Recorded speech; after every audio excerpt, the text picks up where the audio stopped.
शेती हाच शाश्वत उत्पादनाचा खरा मार्ग आहे, त्यामुळे जास्तीत जास्त तरुणांनी शेतीकडे वळायला हवं असं आवाहन कृषी अधिकाऱ्यांनी शेतकरी शिबिरात केलंय। अंबरनाथ पंचायत समिती आणि इएफको कंपनीच्या संयुक्त विद्यमानं वांगणी जवळच्या कारव येथील देशमुख कृषी पर्यटन केंद्रात शेतकरी शिबिर आणि चर्चा सत्राचं आयोजन करण्यात आलं होतं। या शिबिराला आमदार किसन कथोरे उपस्थित होते। या शिबिरात परिसरातल्या शेतकऱ्यांना भाजीपाला तसंच फळबाग लागवडी संदर्भात कृषी अधिकारी तसंच शेती क्षेत्रातल्या तज्ज्ञांनी मार्गदर्शन केलंय। शेतकऱ्यांना उपयुक्त अशा विविध शासकीय योजनांची माहिती देण्यात आली आहे। पंचकृषीतल्या 100हून अधिक शेतकऱ्यांनी या शिबिराला उपस्थिती लावली होती।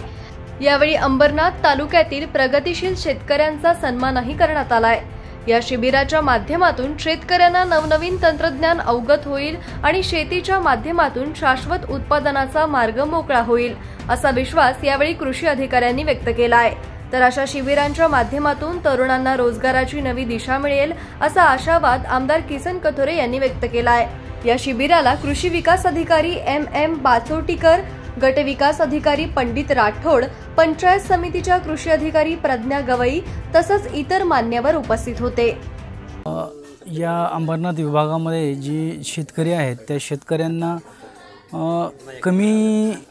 कमी याच्यामध्ये कमी जागेमध्ये किंवा कमी लँड होल्डिंग असताना भाजीपाला लागवड कशा प्रकारे करायची आणि ती भाजीपाला लागवडला चांगलं मार्केट कसं उपलब्ध करून देता येईल त्या अनुषंगाने आम्ही एक कृषी तज्ज्ञ बोलवलेले आहेत। स्पेशली भाजीपाला लागवडी संदर्भात त्या शेतकऱ्यांना मार्गदर्शन करणार आहेत।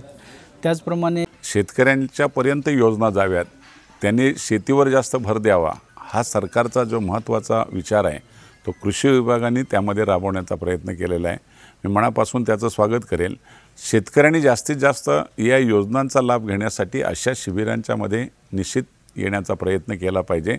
आपण शेतीवर लक्ष केंद्रित केल्याशिवाय आपल्याला उत्पन्न वाढणार नाही आणि उत्पन्न वाढल्याशिवाय आपण शेतीची मेहनत करणार नाही आणि मेहनत केली नाही तर मग परत विक्रीचा आपल्या मनामध्ये कुठेतरी प्रयत्न होतो आणि शेती हातातून गेली तर परत कधीच मिळणार नाही।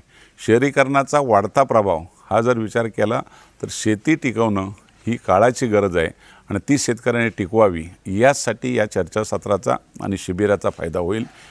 डिजिटल बातमीदारीच्या युगात अल्पावधीतच नावारूपाला आलेल्या आणि लाखो प्रेक्षकांच्या पसंतीस उतरलेल्या एकमत न्यूज चॅनलला इंस्टाग्राम आणि फेसबुकवर फॉलो करा, यूट्यूबवर सबस्क्राईब करा। एकमत न्यूजशी संपर्क साधण्यासाठी 6384040404 या क्रमांकावर कॉल करा। बातमी म्हणजेच एकमत न्यूज।